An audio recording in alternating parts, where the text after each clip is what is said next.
I hope everyone is doing well, like normal. Hope you're having an eventful summer. If you are having summer, got another episode here of Principles of Cannoning, continuing to talk about hammer and main power design, considering they're relatively lengthy subjects if you are starting from scratch. I do want to apologize. I'm using Fraps and Borderless Gaming and It's Cannoning mods, so on a separate screen is the GUI for that mod pack tool thing, whatever. And I didn't notice it during the video. I wasn't paying attention, but every time I clicked on that, it hiccuped recording for a split second. So there'll be some times where there's hiccups in the recording, so I'm really sorry about that. Otherwise, I'm sure you guys will understand what I'm saying in the video. Cool. I'm going to be talking more about main power and hammer design, because it's really evolved a lot, especially hammers, since the land cannon and even cannons before that were a thing. So we left off, I was talking about making a big convoluted system with pistons and such, because I talked about, I believe, we have our normal main power like this, where we could easily push everything with these boosters right back here, this 6. This will move all this TNT up to this slab. But then I talked about how with some other cannons, like we'll look at this one for example, if you needed a bigger hammer, but you were limited by height, so let's say 255 is right here, we can't build past it, we have to then lengthen our hammer in a certain direction. And similarly, a similar thing could be done with the main power. If we needed a very large main power and we were limited by the vertical space, so up and down space, like so, we could lengthen it out horizontally. So one way was to put boosters in the middle of your TNT hammer. So for example, this is a booster here, and there's also a booster back here. So while we're chilling here, I did a little cha-cha slide thing if you remember that. But this right here will shuffle all this TNT that direction, and then it'll shuffle all this TNT that direction. So if it's going to move this stuff back, this first one, this is going to explode first, followed by that. So once this piece of TNT and all the other TNT reach this block here, then this will explode, and then everything will finally get right here. So I've said I was going to work on making something like that on camera, which I'm sort of doing here. So here is kind of like a finished idea. And at this point, these are kind of crazy because it's been so long since I worked on it. But, we wanted to have a long system. So this is 1, 2, 3, 4, 5, 6, 7, 8, 9, 10, 11, 12, 13, 14, 15, 16, 17, 19 TNT wide, not including this right here. So you have 19. So if we do 2 sides, 19 times 2 is 38. And we can make that 39. And then also right here, we can put some TNT, right?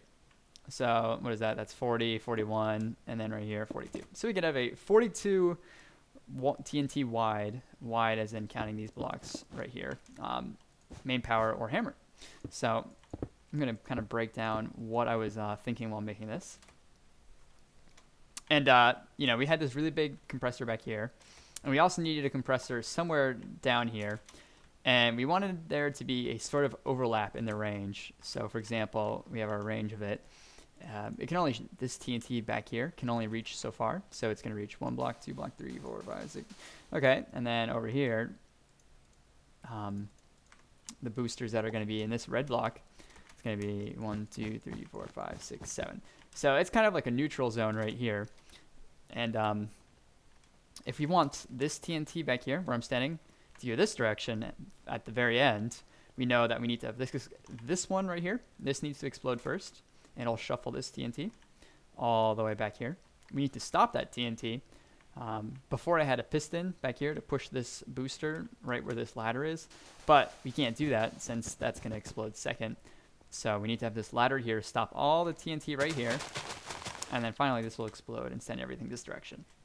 So now we have this segment taken care of. We're going to test it. We're going to mess around with timings and how much TNT and stuff like that. So you can see I have a decent amount of TNT.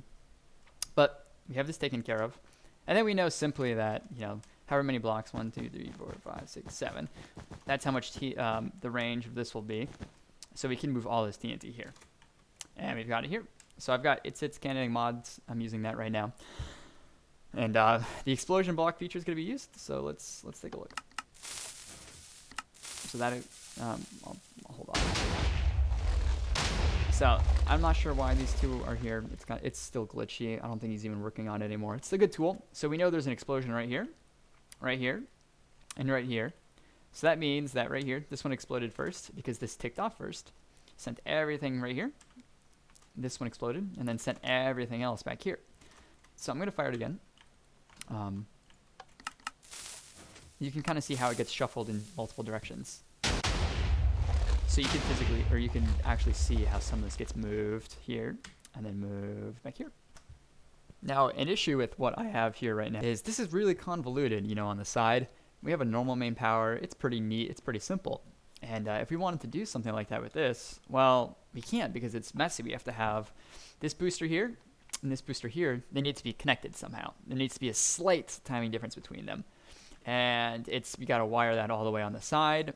And if we have this on the other side, flipped over, it's going to be messy on the other side, which might not be a good thing when we start building sand compressions and other things.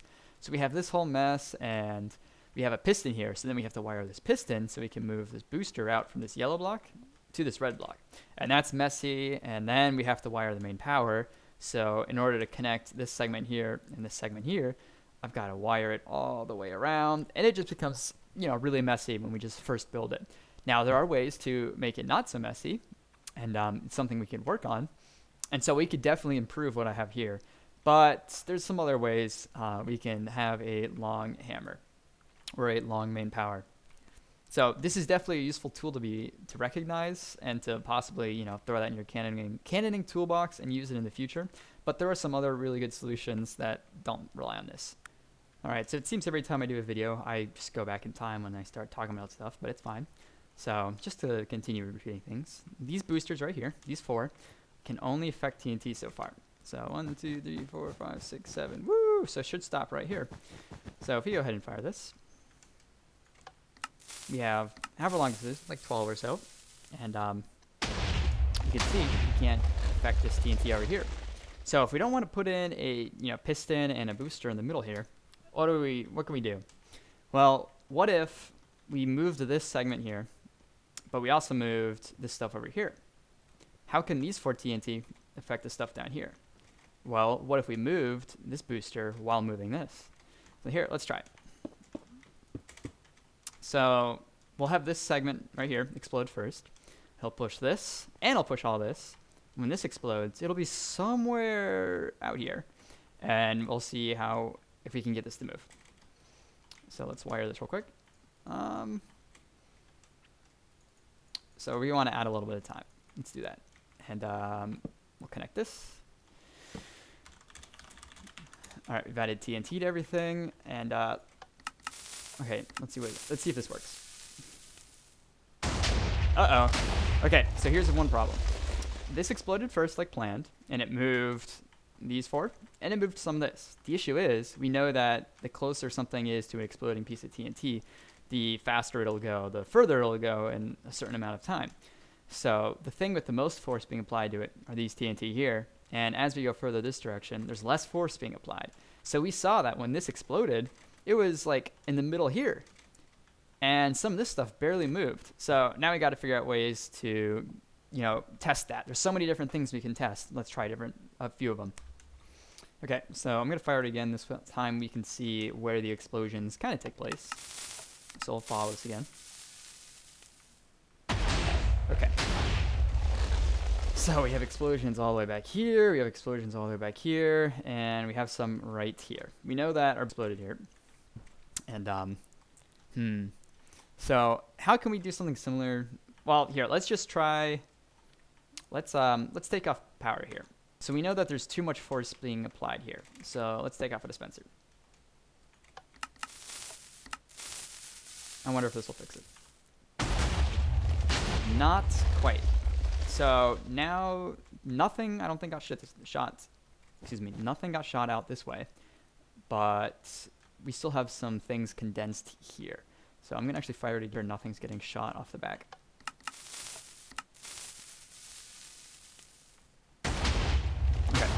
Not quite. Let's take off another piece of TNT.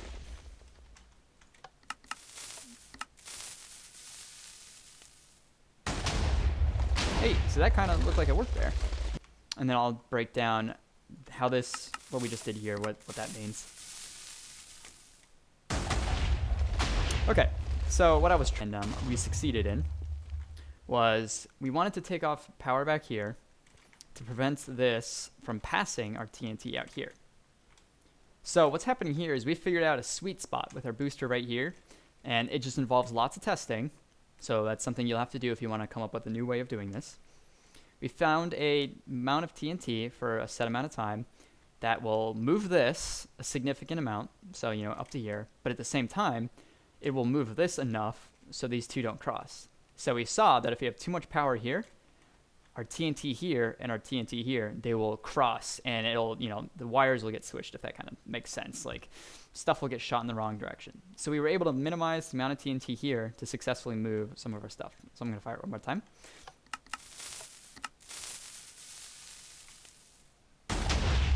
So you can see how right now, these 4 TNT are exploding right here, whereas before they were exploding out here.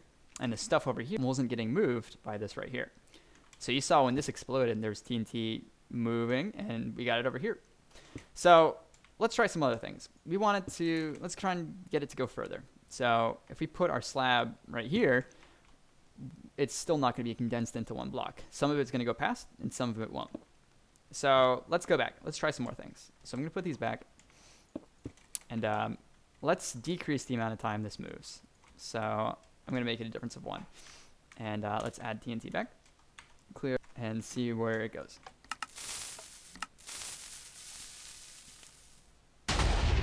Okay, so still not quite right, but we've changed one variable, so let's leave it on this and just take off TNT now.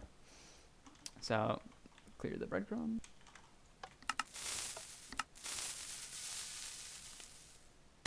Hey, okay, so this is an improvement. So if we put our thing here, we still have a little bit missing right here. So yeah, we're just troubleshooting, we're problem solving. We have an idea we want to try, and we need to just test it until it works by changing one variable and then changing something else while keeping the other one constant. Remember what happened, and then change another variable, and then repeatedly change something else. And we just have to do a whole bunch of testing to get this to work. So now here's something we do now. We want these two right here to move a little bit further, right? Because we don't want this here. We want it right here in this block. Everything there, we want it here. So if the explosion happens here, okay, 1, 2, 3, 4, 5, 6, 7. So that means everything here should move if we have a bigger explosion right here. In order to get a bigger explosion here, we can just add more TNT here. So let's try it. Okay, I have TNT loaded up and it's wired. Why does it do that? Sometimes it does that. But we could see that was definitely an improvement. So then if we added more TNT, it would go further. And we could just keep testing it until we... Sometimes the mod glitches out. So that's an improvement. So with lots of testing, we can, make a pretty large system where we can just shuffle all the TNT forward until it gets to a certain spot. So here we have, this is like, I don't know whose this is, to be honest. I didn't come up with it, so don't give me any credit for it. It's just people share ideas, people post cannons, people talk about things. This is just one of many ways of shuffling TNT. And so what's happening here is we first have this one explode, and it's 3 pieces of TNT, and it's before, obviously, this. So if 1, 2, 3, 4, 5, 6, 7. So a couple of these move. And what's going to then happen is all this is going to move as well as some of this. And then we're going to see that this is going to explode right about here-ish, where these two were, but now they're further out. And then it's going to move everything, up to like here or so. And then this final one right here is going to explode, and it's going to send the rest of it forward. So let's test it.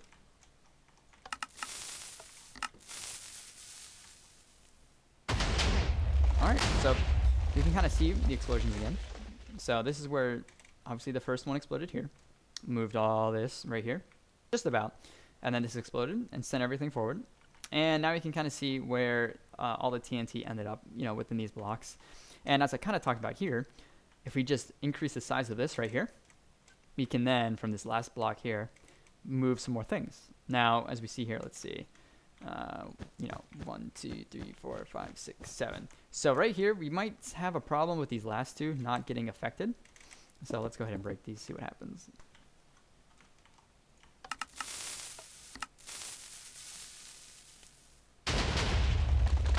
Okay, so maybe these last two don't necessarily get affected. But, you know, if let's say we added a dispenser here, so let's try it.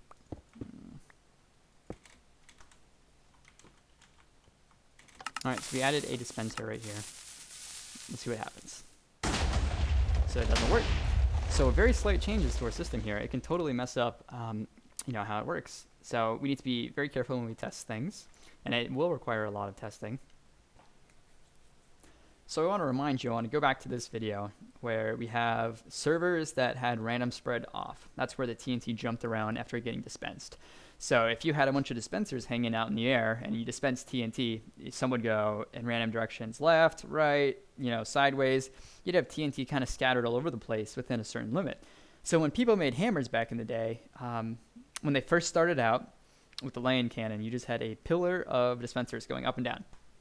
So here we have the lane cannon, right? I was just saying how the hammer worked. So it was just pretty easy to make a 20 stacker. You know, we could stack up our 20 sand, blah, blah, blah, blah. All right, we got our 20 sand. How are we going to hammer it down? Well, we'll just pillar up dispensers, kind of like a similar thing. So here, with random spread off, the TNT could only go up or down. You know, I didn't really have any wiggle room. And then, you know, we have our TNT. It gets pushed out of the barrel. It's aligned. We're golden. However, when you wanted to get to bigger, bigger hammers, how would you place the dispensers? Well, yeah, we could just continue stacking them up, but TNT only can fall like 76 blocks, like we'll say 70 blocks before it explodes. So we can't have it too tall. But what if we want to stack at 230, right? You know, our cannon, if it's like 20 blocks tall, well, we can only put, 40 dispensers or something if that's how tall our hammer can be, 20 blocks. So then we have to like get really creative with how we place things. So speaking of getting creative, this is from February 2014? January 2014. And I'm trying to cannon at sky limit. I'm trying to figure out ways to do that. I'm trying to figure out, okay, we need to stack, sand, but we don't have enough room for a full, tall hammer that just goes straight up. So I was like, okay, I'll use pistons to piston push TNT sideways into the hammer. So it was not the best solution, but it's the one I came up with at the time.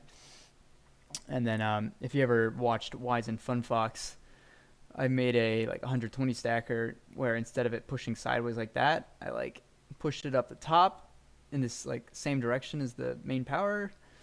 And it was a triple piston extender or something, and it was just a really crappy cannon I sent to him so he could do a YouTube video. But it kind of compensated for the fact that if you cannoned higher up in the air, you didn't have much room to build a sand stack or a hammer. So, moving from just the straight pillar up and down, we tried lengthening in other directions. So in order to kind of expand out our hammers, because we needed to stack more sand, we needed to do it higher, we needed to expand horizontally instead of just vertically. But we needed to keep in mind at the time of the restrictions of random spread. So we needed to get everything into this block right here. Otherwise, things would get messy with our cannon. So maybe not the best solution, but it's one a lot of people did at the time, including myself. We made these hammers that were L-shaped. And, I was like, okay, let's see how many... We have our explosion back here, right? So 1, 2, 3, 4, 5, 6. Okay, so, TNT does go... We can affect further. But 6, we can make sure everything gets here. So everything dispenses, falls downwards. I'm getting bit by a mosquito. How? Okay, and then everything gets fallen down, shuffles, and then falls one more time into this block here. Similarly here, everything falls, lands, gets shuffled down because of boosters. We know how to build boosters and test them, and everything gets right here. And then another thing I used to do a lot of was kind of silly, I don't know why, words. But I would have the hammer, I would add a booster up top. So let's say I wanted to add 1,000,000 full repeaters onto my hammer between our main power and my hammer, so that I could have the hammer explode 40 blocks below the cannon, whatever. I could have this booster up here to explode as soon as this was dispensed, and really quickly all the stuff right here can get shot down here and it just decreased the amount of time stuff was falling. At least, 7 block range, whatever. But yeah, people would do L-shaped hammers. Disaster, I don't have his cannon on here right now, but he did this, he called it the slug cannon, and it was, without it, like, I can guarantee you, that was the first, like, 240 stacker. And he did, like, stuff like this.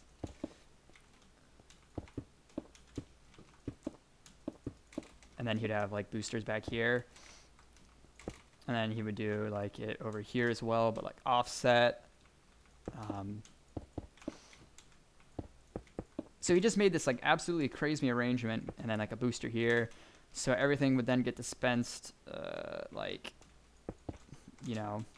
get dispensed out.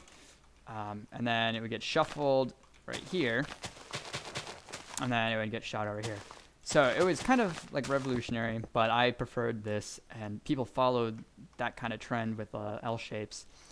But this is another way to condense, like, a whole bunch of dispensers into one area. And then we could have a condensed grouping of TNT to stack sand. Now, an issue with that kind of method of disasters I just showed and this is there's a lot of movement in a lot of different directions that takes up time. And time is very, very important. A really big idea with cannoning is we need to maximize certain things, minimize certain and minimize certain things in order to maximize our rating experience. As silly as that sounds. So we want to minimize the amount of time the hammer falls in order to maximize the effectiveness of the cannon. Whatever. You could write like a 1,000 word like sentence using the words maximize and minimize relating every piece of cannoning. But, with this, we have the TNT fall down. Then we have to move, fall down again, then get piston pushed. Like, holy cow, that's a lot of moving. Nowadays, we have TNT, it falls, it moves, hits a piston, gets pushed out and fired. That's way less moving. So for something like this, it's very complex in terms of how long it took, similar with disasters. So we had to do this, though, because of random spread, because we needed to keep the TNT enclosed. Otherwise, it's going to jump around. It's going to be a pain in the butt to align with the cannon. So I'm going to find another cannon. So Disaster on Opticraft, Disaster knew how to code, and I don't know how exactly it worked out, but they changed the jar and they put in a bunch of TNT and redstone fixes, one of which was removing random spread. I couldn't tell you when controller removed random spread. It was around a very similar time, though. And so he did, again, Disaster, the first of doing many things. Him and Tiger Sleep came up with, as an off note, having the hybrid sand kind of like this, but he just put the hammer to fall down, down the barrel. Because with no random spread, right, we're not going to have TNT jumping out here, when it dispenses off. And so it's still enclosed here, but the big thing was the booster, right? So if we kept all the booster, directly on this block, all the TNT directly on this block, everything is guaranteed to get to this block right here. So instead of having a whole bunch of complex moving with weird hammer designs, everything was just easily dropped right here. With random spread on, it could be very difficult to make things like left shooters with a vein in the barrel and stuff like that, because if the TNT, randomly jumps, whatever, dispenses out in weird spots. For example, this could dispense a little bit out here. When you compress things backwards, you could have TNT flying anywhere in your cannon, and who knows what the heck's going to happen, right? So, having no random spread really helped us make and streamline a lot of our cannoning designs. Alright, so this video will be up in like 48 hours because it takes forever to upload stuff with my internet. But I guess, this video is a long time coming, so I guess I want to say sorry, but like I'm busy, so I only do this like when I have time. So I guess the next one, I could do sand compressions a little bit is what I'll do next. In order to get to sand compressions, we need to talk about like TNT movement and compression and stuff like that. So work on sand compressions, and then we'll talk about wiring up a full cannon. So connecting a main power, a hammer, and then a sand compression. So cool.